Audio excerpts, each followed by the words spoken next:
And we're super lucky. I'm super excited and very stoked to be able to talk to Debbie Sostman. And Debbie's going to introduce herself. But first, can you guys give a little bit of a round of applause for Debbie? Thank you, guys. Thanks for having me. So my name is Debbie Sostman, and I am a plant medicine facilitator and somatic practitioner. And I'm happy to give a little bit about my background, if that feels good. That'd be fantastic. All right. So my journey into intentional psychedelic exploration began at Johns Hopkins Psychedelic Research Center. And I was looking at the effects of psilocybin on anorexia nervosa and major depressive disorder. And after I started to do some personal exploration of my own in group settings, I pointed my direction and focus towards Jamaica. And I became a facilitator at Mycomeditations, which is a clinical-based psilocybin retreat. And around the same time, I became a facilitator for Psychedelic Passage, which is the first legal psychedelic harm reduction network here in the States. And I facilitated, I believe, thousands of hours of hundreds of different psychedelic experiences from that, and also from the retreats that I host. I also host all women's retreats in Mexico and Peru, and these are accompanied with the medicine of ayahuasca and are facilitated by myself and my partner and our teacher, who is an indigenous Shipibo elder and medicine woman. And I'm about to direct my focus back into the clinical realm at Bill Richards Healing Center, and we're going to do studies on LSD and its impact on anxiety. So yeah, that's my little intro. Well, I think that's very exciting. Not many people are doing work with LSD, and I think that's a very valuable substance, and there's a lot of good things that can come out of that. So you will have to keep us informed. And so to start out, what piqued your interest in psychedelics? How did you end up going, this is what I kind of want to commit my life to? Yeah, that's a great question. I think it's a two-part answer. First of all, I had my own deep exploration with plant medicine. It began as a recreation, and it quickly turned into a medicinal exploration. And I also studied international studies and political science, and I was interested in pursuing studies on the drug war and the way that it's impacted individuals across the country and across the globe. And that quickly turned into my involvement with Hopkins Psychedelic Research Center, because a lot of the people there had just basically a neuroscience perspective, and I came with a political perspective there. So that it just quickly led one thing to the next. So I'm just curious, which is the best model presently available as far as looking at the globe? People talk about Portugal, people talk about Switzerland, people talk about not Australia, but everyone has their own approach. What would you say we should mimic? That's a great question. Different models can be applied to different cultures. And so the beautiful thing about the world is that not one model exists for everybody. In Portugal, it's a small country, and a lot of people have a similar background. And so that's why it perhaps works that they have a decriminalized model there. But in the States, with people with different ranges of experiences, and I mean, we have a huge country, right? So the model that we should follow maybe should be one that we create from within and that applies to our culture specifically. Okay, so we're going to backtrack for a second. What were your first psychedelic experiences? Were they good or bad? What was the first substance you engaged with? What was maybe the second one? Can you tell us a little bit about that? Yeah. So I'm going to consider cannabis as one of the first psychedelic experiences, right? Because that was my first understanding that I can change my consciousness. And I was quite young. I won't say an age, but I was quite young. And was it positive? Was it negative? It was interesting. It was in the middle. It was the first time that I realized I was engaging with states of consciousness that felt familiar and unfamiliar. I knew they were mine, and they were new. So things from my own conscious were emerging in a psychedelic state, and that's what really piqued my interest. Did music play a role in any of that? Oh, always, every single time. That's incredible. Yeah. I personally find music to influence a trip in many ways. You know, if you're listening to, say, death metal, it's going to be a very different experience than the Grateful Dead. Nevertheless, was there any experiences which stood out as profoundly impactful in those early years? Yes, definitely in my early years. particularly one with my sister, actually. I was at a festival and we both took MDMA. And it was just a really deep moment of connection when we saw each other, not just as sisters, but maybe two people, and had this really profound connection and love for each other. And that really struck me because as a sister relationship, maybe you don't always think that dynamics can change, maybe similar to a friendship. And then in that moment, it did. And Kings of Leon was playing, by the way. So I asked Larry Norris, who's the co-founder of Decriminalized Nature. He spoke here about 2 weeks ago, I believe. He's also the co-founder of the Entheogenic Research, Integration, and Education nonprofit. And I said, what was integration, say, in indigenous tribal societies, and how has integration evolved over the past couple hundred years? And what does it say 10 years ago versus what it is today, and where do you see it going? Right. The integration in indigenous context is very different to the integration that we have here. And the reason being is because integration is already inherent to their society. The conversations about entheogenic consciousness is already a part of that. The conversations and the normalization of these altered forms of consciousness are present and there. And here, our forms of integration are specific to how we develop in a Western context where these non-ordinary or ecstatic states are not as common and known.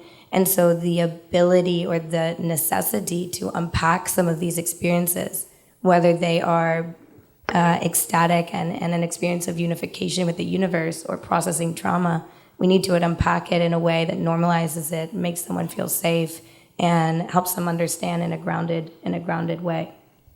Do you think our society is highly neurotic in a sense?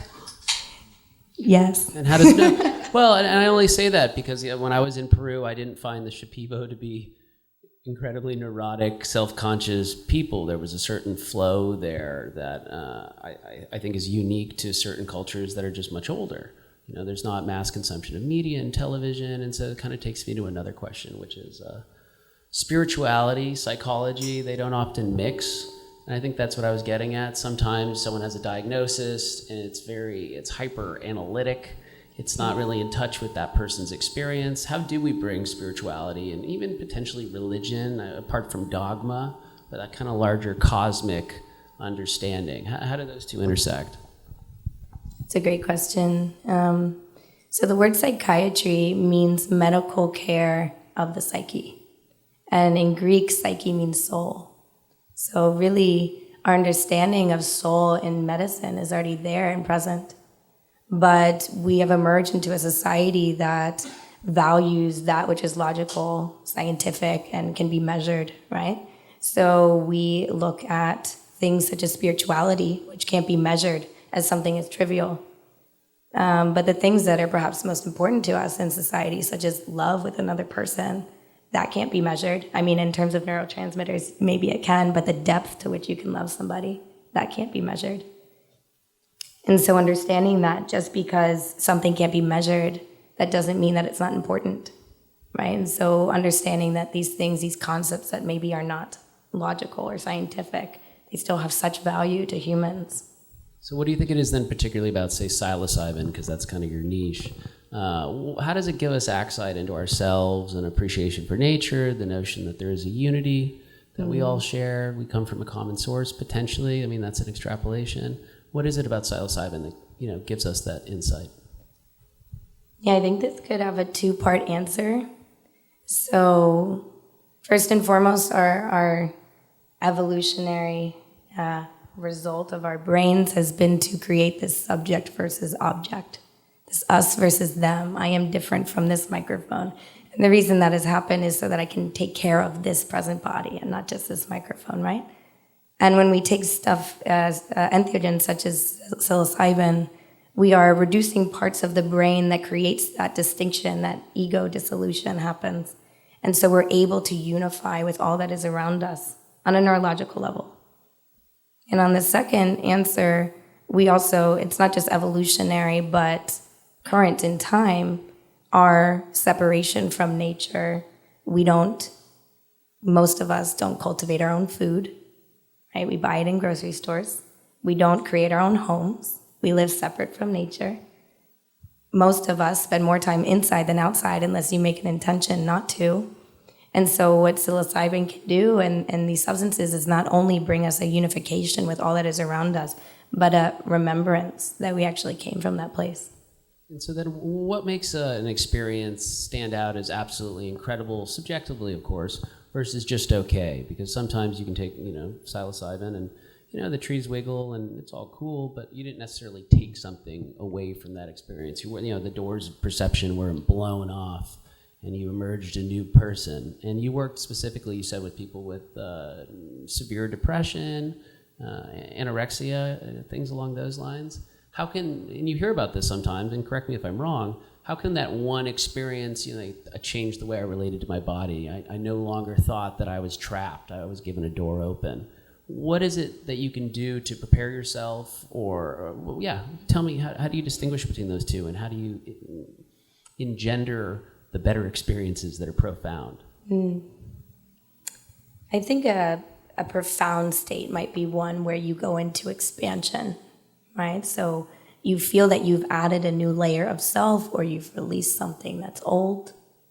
And this expansion state can bring forth answers, right? So maybe that's that excellent trip. Wow, I feel like I've gained this new insight. And potentially one that's just okay might be one where you stay at baseline. You didn't really feel like you've gained anything, or you go into this contracted state. You're left with more questions than answers, right? And so those are extremely varied, right? And it can be pretty objective, but it's the difference between expansion versus contraction, I find. And how do you think dosage plays a role in that? Dosage is everything, right? Because if you take too much, that can send you into contraction. More does not mean better. More does not mean deeper. More can actually mean disorienting, right? I find that dosage is the biggest question in terms of taking a psychedelic, because oftentimes people feel like the weight of their struggle needs to be matched by the quantity of the psychedelic, right? And that's not always the case. Well, because when I think of mushrooms, I mean Terence McKenna, I think many people have heard of Terence, silent darkness and 7 grams and silent. What do you have to say about the 7 grams and silent darkness as kind of that mountain on the hill, or a heroic test? I mean, is that all gibberish, or what do you think? Well, I think it has value. Anything that scares you maybe has some value. Anything that brings some fear, doing 7 grams in darkness. But I've personally had extremely profound experiences from 1 gram. And I've also taken maybe 7 grams in a dark place, and that was also nice and profound, right? But dosage does not necessarily determine outcome in terms of good or bad, but it does determine perhaps risk of if something might be too much or not enough. Well, and then there's that hackneyed phrase, right? There's no such thing as a bad trip. Personally, I agree with that, because I think it's the way in which you interpret it, and it happened. So, I mean, I guess you could look at it as bad, or you could try to harvest the insights you've gained. What's your impression of that? In terms of if a bad trip is possible? No, I mean the hackneyed line, right? The overused line. There's no such thing as a bad trip. I mean, do you believe with that? What's your take? Yeah, a lot of the people that I work around say that there's no such thing as a bad trip, but a difficult one, right? So, a bad trip could mean that you go to a bar, you're drinking with friends, and somebody hands you a boatload of mushrooms and says, "Here, take this," right? Technically, that could be the setup for a bad experience. It doesn't feel so good in your body, right? You're kind of disoriented, not prepared. And also, it could simply be difficult because you actually might see something and learn something for yourself. Maybe you have impulsive tendencies. Maybe, the set and setting was actually good. You liked the music that was playing at the bar. Who knows, right? But the difference is a thin line, but we tend to use the word difficult because actually some positive outcomes can emerge. So in difficult experiences, there's the famed loops, right? Where you just got stuck doing the same thing in this repetitive pattern. What would you suggest someone does when they're in that position? Are there some ABCs that you could kind of go through that's like my go-to is, I don't know, count to 10 or something silly. Yeah, typically I find that loops of thought are the mind orbiting around the subconscious. And so it's actually a form of avoidance. And so when you're in that place, loops of thought, you're going around the same thing over and over. Sometimes you don't know you're in that place because avoidance is actually coming from that subconscious.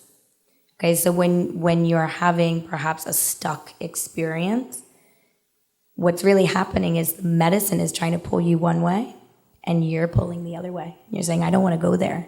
So really, in theory, what you can do is actually lean into the discomfort or just surrender to the experience and let yourself go where the medicine is taking you. But you don't always know to do that when you're stuck in a loop because, again, it is that avoidant confrontation. And so the guy that's looking for his glasses for 4 hours, during the peak of a mushroom trip, what would you tell him to do? Stop looking for your glasses, yeah. They're on your head. Yeah, well, if he's doing that, maybe there's a reason why he feels like he needs to find them, right? Sometimes you can ask people questions that actually end them back to what they're avoiding. Yeah.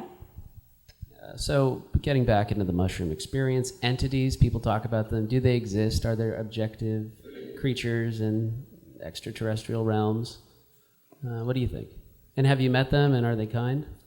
I've met a few of them, yeah. There's been thousands of trip reports, if you guys know Reddit, right? Reddit's the mecca of trip reports of entity experiences. And so if you find in that place how interesting that everyone has a very similar label about what these entities are when they encounter them, some type of alien or elf or angel experience, right? And a lot of them, the majority, there's actually a publication from the Journal of Pharmacology about the overview of these trip experiences of entities. And a lot of them found that these entities often told them something positive or told them an insight. Now, are these entities real? I mean, I've experienced them, but I don't know. But I know that they have sometimes a positive effect on people, which might be the important aspect, right? I think that makes a lot of sense. I mean, I've met a few, and they were always kind and interesting. None of them were profoundly scary. Nevertheless, so somatics, you deal in somatics. Tell me, somatics, what is it exactly? That's a word that's thrown around a lot. I'm a somatic this, I'm a somatic that. You just got a certification, or you read about it during COVID. Nevertheless, I mean, how does that play into your role as a facilitator? Yeah, somatics are everything. And I'll start answering that just with a general definition of trauma. There's big T trauma, which are the things that happen to us that shouldn't have, right? So such as a natural disaster, a death in the family. And again, big T trauma, maybe domestic abuse, sexual violence. And these things happen to us but shouldn't have, right? And then there's little T trauma, the things that didn't happen but should have. Maybe such as caring for someone's emotions or recognition for their needs. And so while we might not all have big T trauma, we sure all have little T trauma, right? It's unavoidable. And a lot of it happens before the age of 25 when our nervous system is underdeveloped. And when our nervous system is underdeveloped, where if in a developed state, we might actually be able to rationalize and confront things in a healthy way. And when it's underdeveloped, what happens is we encounter something that doesn't feel so good in the body and in the mind, and we store it somewhere because we don't know what else to do. And so Gabor Mate, which is Gabor Mate, a leading researcher on trauma, he says that trauma is not a memory, but a reaction. And because of that, healing does not happen through understanding anything. It happens through feeling it and releasing it. And so sadness, let's say, is not just something that you know, that, oh, I am sad, but you feel it.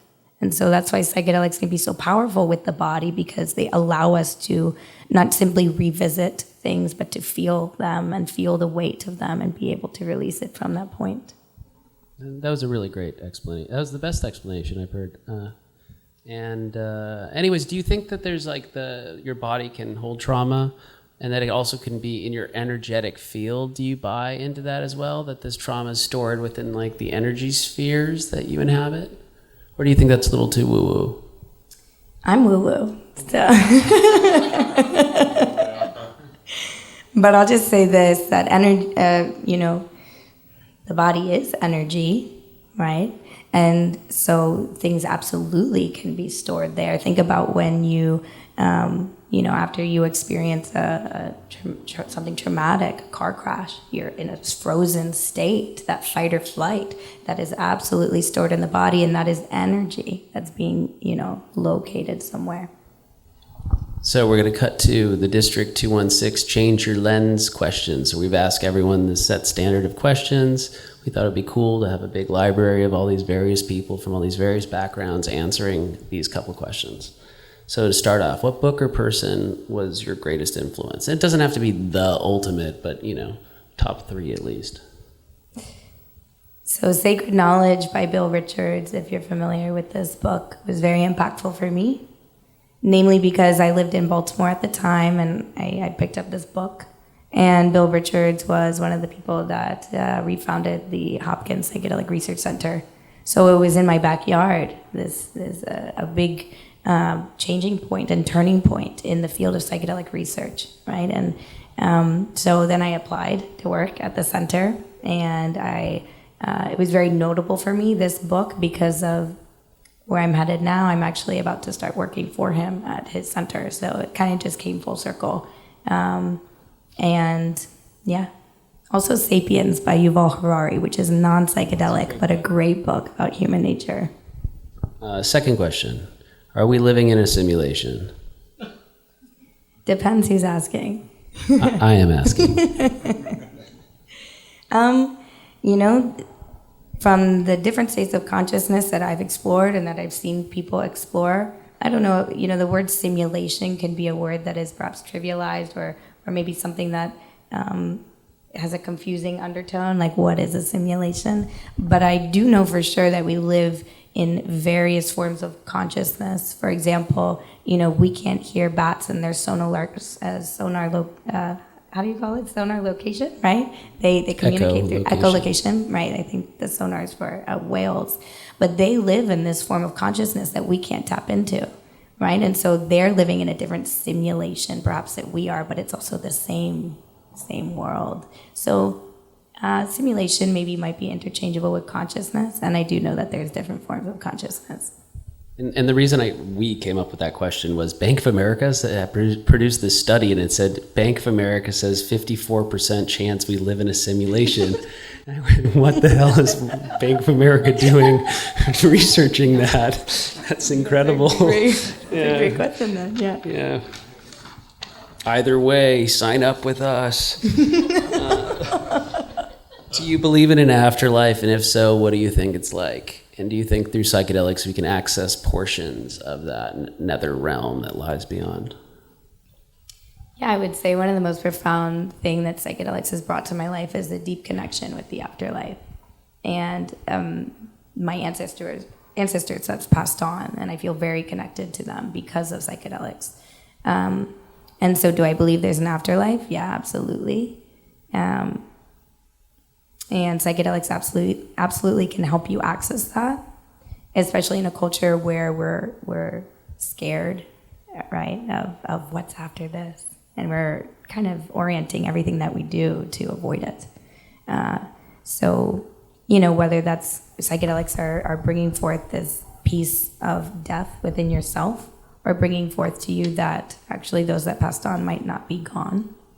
That's what they might offer. Awesome. So is there a substance you're fascinated with and have yet to try, or a substance you've tried that you never want to try again? Ooh. You can answer both, too. Yeah. So I've tried mescaline in the form of a San Pedro cactus, or wachuma, as traditionally called. I am interested in trying peyote, but there's a lot of conflict around ingesting peyote just because it takes many years to grow, and certain cultures in southeastern New Mexico and northern Mexico use this peyote as a form of their culture. And so because it's something that's not necessarily in danger as a species, but technically not everyone should go out and try it, because that might not leave some for the people who actually use it in their forms of culture. That's kind of left me up to question, but I would like to engage more with mescaline. And is there something you've done and you're like, never again? I did think that with salvia. I was going to say salvia. Everyone says salvia, but I actually redid salvia in a very chill context. It was very nice. Was it the extract or the leaves, or did you quit it? Quit it? What does that mean? Throw it in your cheeks like chewing tobacco? No, I smoked it. Okay. Yeah. All right, moving on. So what do you think? What do you think is the most interesting thing that's going to be coming up in the context of this modern psychedelic renaissance? The formation of community, and the formation of community that allows us to be vulnerable and more open and share unique experiences with each other. Is that, do I understand this properly? And what you're saying is people coming out of the sort of psychedelic closet and being vulnerable with each other in that kind of context? Is that what you're saying? Yeah, I think that especially in regards to my talk tonight, thinking about the difference between doing a one-on-one session and also a group facilitated journey. A lot of medicines, such as ayahuasca, often are not taken out of the context of a group setting. And so what that offers, and what you'll hear later tonight, is the profound impact that can lead to creating feelings of belonging and feelings that we're not alone in our suffering. And that's pretty tenet to the experience of being human, right? We need that. And so the formations of community are not guaranteed, but I think that they will emerge. What is the most exciting research in this space? I'm particularly fascinated. There's some studies, not sure if it's ongoing, but they're doing studies on ayahuasca and peace studies with Israelis and Palestinians. And I find that very fascinating, how that can bring together empathy and understanding. I haven't heard any of the results from the study, but I think it's very, very profound. I haven't heard of that. That's really cool. And then lastly, a very simple question. In 60 seconds, tell me, what is the nature of consciousness? Okay. Team, hey, I'm actually going to count. So ready? You can count. Go. I'm actually going to make this one quick. I think it's a state of being aware that we are experiencing. The awareness that we are being, right? The experience of being in this universe and being alive. So, whether you're thinking about nature of consciousness in terms of our human consciousness or also in terms of plant consciousness, it's the awareness that we are being, and perhaps more specifically in this present moment. Awesome. So now you have a great little presentation for us. Are you willing to field questions in the middle of it? You want to leave the questions for the end? Let's leave some questions for the end, because actually some might be answered in this presentation. Okay. That's all right? Yeah. Awesome. Well, hey, Debbie, take the stage. Yeah. I'm going to sit back and relax.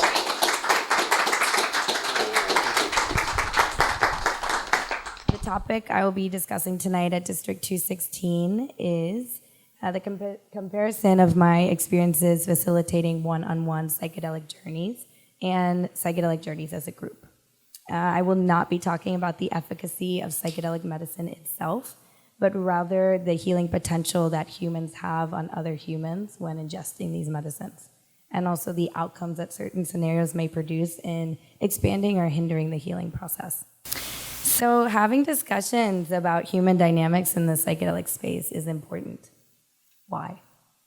When we're talking about a psychedelic renaissance, we're talking, many seem to focus on what we have lost, right? Or many do not seem to focus on what we have lost. Many seem to focus on just the medicine themselves and the potential that these compounds have on our brain, right? But a psychedelic renaissance is a resurgence of something we have lost, right? And for many decades and centuries beforehand, we lost more than just the medicine, but the ways in which we took this medicine. As well, in many cultures across the globe, from Eurasia to Australia, the Americas, and Africa, these cultures and our ancestors used to take plant medicine in human groups and dynamics. If we're talking about the resurgence of something once gone, we have to talk about the ways and the wisdom that we should engage with these forms of consciousness. So my hope for this talk tonight is that whether you're a seasoned journeyer, or a curious tripper, or a therapist, clinician, or someone who's just interested in human consciousness, that my experiences talking about how our consciousness may unfold in different group and individual contexts can help us orient to how we would like to engage with medicine and our own consciousness and others' consciousness, and also perhaps expand the healing potential that we have as a human species, right? Because that's maybe ultimately the point. So just to give an overview of what the evening will look like, we're going to begin with what makes an environment conducive for healing and healthy exploration, the positive potentials of both individual and group-led psychedelic experiences, the risks that each space offers, and the growth edges of these risks, meaning how we can skillfully turn these risks into benefits. And then I will be discussing a bit of what I've learned in my own personal development as a facilitator. And at the end, I'll open up plenty of time for questions to answer. If I've learned anything in the psychedelic space, is that we've had more commonalities and differences in our healing. And as humans, no matter what space we enter, the quality of our psychedelic experience and also lived experience is significantly influenced by the degree of trust, safety, and connection that we feel of ourselves, with our environment, and with those around us. And this is because our body's number one role is to keep us alive. And our nervous systems, being the mediators of this drive to survive, are sensing out our environment to see if we're safe or not, right? And so when taking psychoactive substances that lead us out of our comfort zone, our typical defenses are down, and our nervous systems become on even higher alert, right? And so a human system on high alert with cortisol pumping through us reduces our cognition, our ability to thoughtfully think through things, to receive new information, to let go and surrender. And these are all critical states to the psychedelic experience, right? And secondly, the quality of one's psychedelic experience is influenced by the degree to which one's psychological needs of being seen, heard, and understood are met. And so I've just begun this discussion talking about these qualities because they'll help us understand why some environments are more conducive to healing than others. The first positive potential of individual psychedelic experience is perhaps most obvious. It's privacy. That's why a lot of people psych out one-on-one psychedelic experiences. And I have stood witness to extremely loud, cathartic, expressive, non-ordinary releases on one-on-one and also group experiences, right? And so in privacy, there's more room to be vulnerable and to release, and without the fear of other people watching us and witnessing. I'm going to give an example here throughout this first one-on-one experience slide. And so one time a woman came to me, she was seeking a psychedelic experience because she felt very disconnected from herself. And she was also in recovery from alcohol dependence. And she also had an intense phobia of snakes. She wanted to get over that. So she took 6 grams. And in 5 hours, she screamed the whole time. Loudest scream you could imagine, right? And so eventually this turned to a cooing and sort of a moment. But it was impossible to ground her throughout the entire time. Okay, so I had to make an executive decision to try and ground her, or just let her scream and release. Okay, and so intervention in these contexts can sometimes be more harmful than not, because the body and the medicine have such an intelligence, more than what I know. Okay, so being in privacy allowed me to let her release, just scream it out. Okay, and that leads me to the next subject, which is deeper attunement. And so let's say you're in a group context, you're on a psychedelic, and someone is screaming. Your nervous system shoots up. The facilitator's number one role is going to try and quiet that screaming because their role is group cohesion. And that will likely limit the person's experience and their cathartic release. And so privacy allowed me to attune to what this person needed, which was time. And now in terms of personalized focus, I'm going to keep using the snake example because it's very helpful here. So in integration, we drove into the catharsis, what was behind that cathartic release. And we found that snakes are present throughout their journey, and she was battling them, clearly. And eventually she said she lost all energy, and she just stopped screaming, and what she could hear were the snakes saying, "Please love me. Let us love you."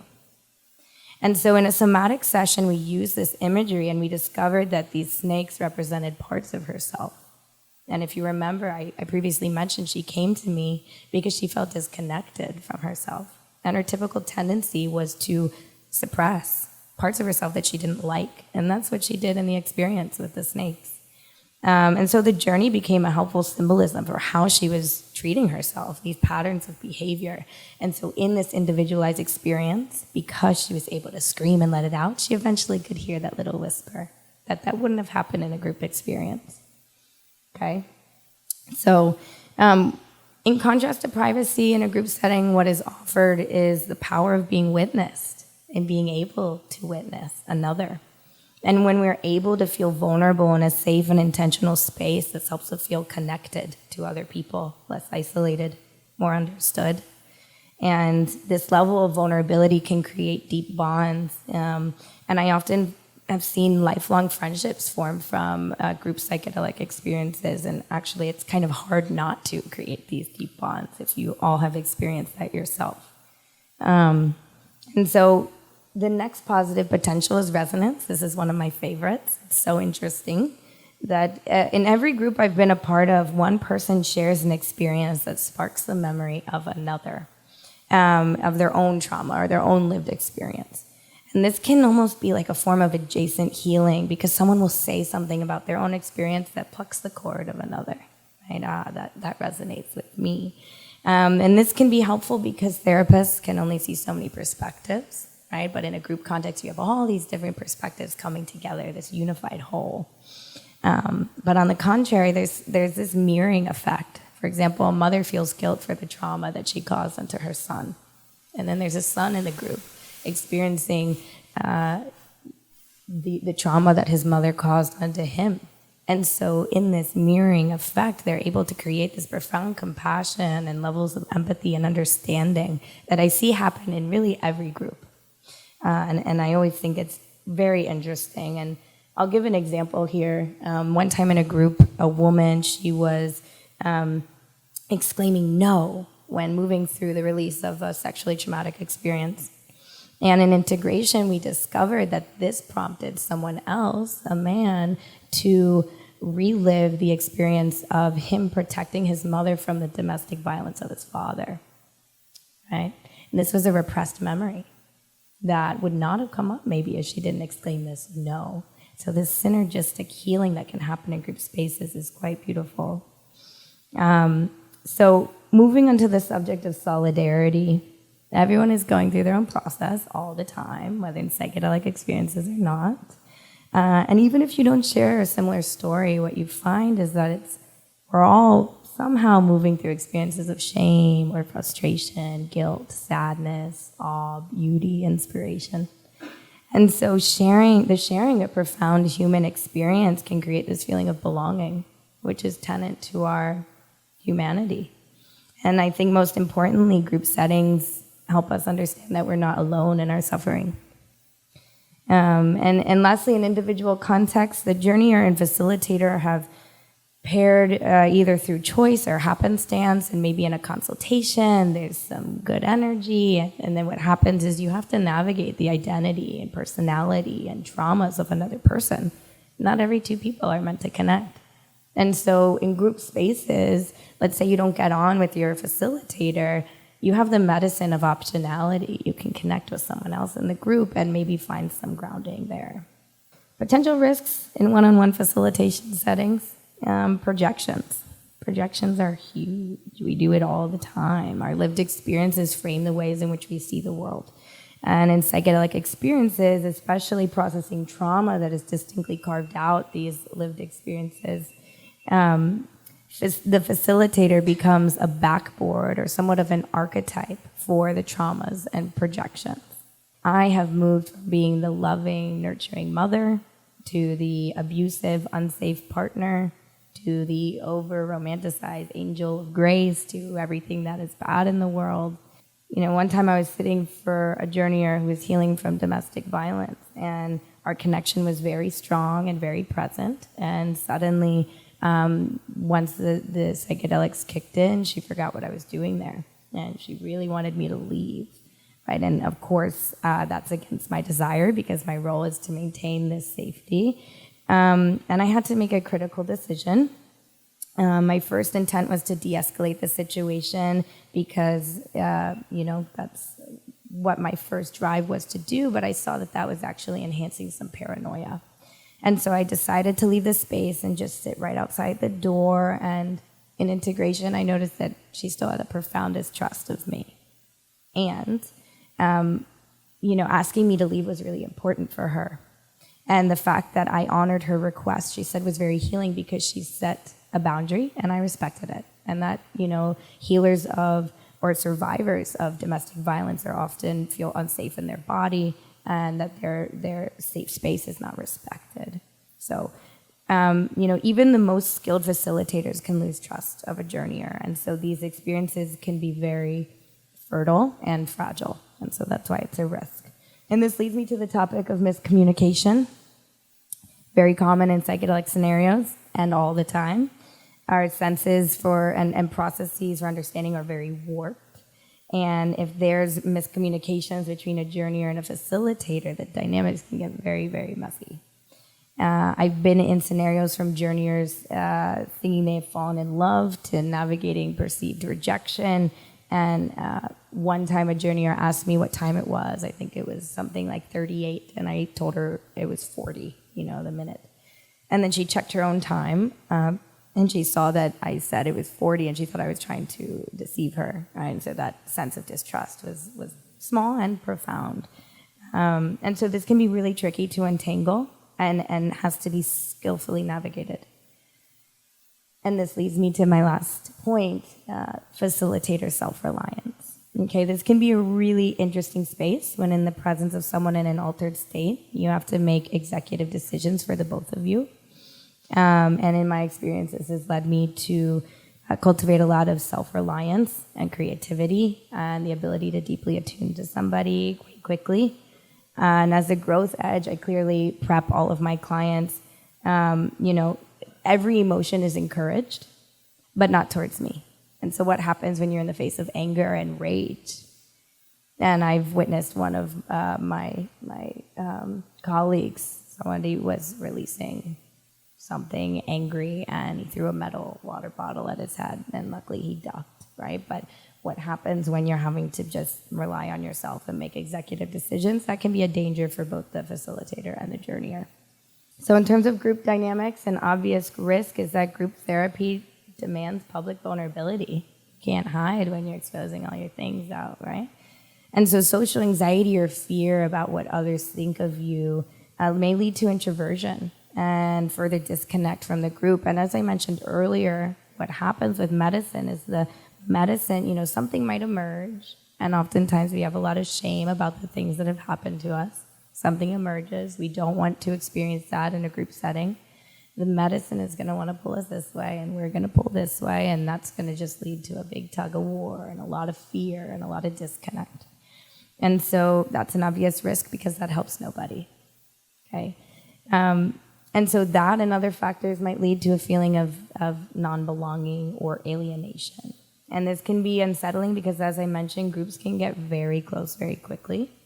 And there may be one or two people who characteristically don't feel welcome in groups. And so they've internalized they're the outcasts of the group. And that their lived experience does not align with the major theme of what's happening in the group. And this can not only negatively impact their experience, but also the cohesion of the group setting. And this is important for facilitators to understand, because their role is not simply to facilitate and create a safe space, but also to remain as some type of group cohesion. And so for really trained facilitators, it's important for them to skillfully name group dynamics that might be unfolding. Following is that in group dynamics, you're subject to being around people, right? And that's just a risk in itself. On the one hand, when you're in people who are expanding their forms of consciousness, there's a potential to judge your own experience. The famous quote that comparison is the thief of joy. Well, when you're in the presence of someone else who's having this extreme ecstatic state and you're suffering, I'm not doing it right? That's kind of that result. And on the other hand, other people's experiences can just be triggering and disruptive to your own process. So trade-off there. Lastly, what's important here is facilitator cohesion, or the ways in which facilitators work well together or not. And in any work scenario, you can't guarantee the actions or the energies of your colleagues. And so I caution all of you as journeyers that if you're going into a group psychedelic setting, to ensure that you don't simply like the energy of a facilitator, but if there's more than one, notice how they operate together, because they're the container. So if the container is uneasy, everything inside the container is uneasy as well. And that can be a really big safety risk, because if something unfolds, something medical or otherwise, and facilitators don't agree on how to respond, that can be very, very dangerous. Everyone knows this. When you know how to listen, everyone's a guru. Ram Dass insert there. So in terms of my personal development as a facilitator, I'm constantly in the face of other people stripping down to a base layer of self, a lot of vulnerability, and I'm forced to meet them there. And I have to be really honest with how I position myself in these circumstances, because a lot of people come to me thinking that I'm going to heal them. And first and foremost, I do not identify as a healer, and I will never identify that way. I'm a space holder for other people to heal themselves. And if anything more, perhaps a conduit of certain energies, right? Oftentimes I'm sitting and listening to people's harmful stories that they have to say about themselves, and it's hard for me to just simply listen, but you have to, you can never tell somebody what to think or to change their perspective. That has to come from within. And so oftentimes you teach by just genuinely listening and reflecting what you hear, sometimes offering alternate perspectives. But sometimes we just need to slow down enough to truly hear and see all that humans have to move through, right? And to provide that container of safety, to feel like it's okay, whatever you're moving through, and just to release on that level. I'm never telling someone what to think, but how to listen to themselves. And so with psychedelics, I often see people really disappointed after a journey. Happens all the time, especially with a lot of the media that's coming out about psychedelics can heal, right? And some big life-changing one-dose experiences can happen. I've experienced them, maybe some of you have experienced them, but that's not standard. Psychedelics are not a mystical vending machine, as they say, right? So the common denominator of success in psychedelic experiences is never the medicine, but the person. And what are you doing alongside this medicine to actually achieve some of your goals? And when people do the work, fascinating change can happen. And I'm always reminded that medicine has a deep intelligence. Everyone has their own inner intelligence. And when I put trust in both the medicine and the person, a profound level of trust, what that can do to cultivate a safe and healing space. And something more which is applicable to my work, but also to just being a human, is in this world to never take anything personally. I'm often the target when people are disappointed. Come on, what did you do wrong? So, I'm that projection, I'm that backboard. And it happens to all of us all the time. So it's important to remember that we're made up of extremely complex and intricate life experiences. And what someone is moving through has nothing to do with you. More than taking nothing personally, I had to learn the very, very, very hard way, very hard way, that someone's healing is not my responsibility. And this was a huge learning, because I often would get very entangled with the outcome of my clients. I would get very close with them and want them to succeed. And I had to set strong boundaries with myself, because I saw myself dropping very low when someone wasn't improving. And you have to understand that you have no control over anyone else. And all you can do is provide a safe and loving, nurturing space. all you can do in this work is provide tools, compassion. I'll conclude with saying that in every space I've entered, I've recognized some part of my own journey in every single person. And whoever we are and wherever we are in our own journey, we're all yearning for connection and safety and trust and purpose and love. And regardless of being in an individual or group environment, the biggest bridge to healing is maybe recognizing yourself in another, that you're not so alone in this human experience, and finding compassion for that place. And ensuring the tools of curiosity, love, and acceptance, compassion are the first step that you take towards anyone and to yourself. So thank you. That concludes my talk, and I'm happy to answer any questions.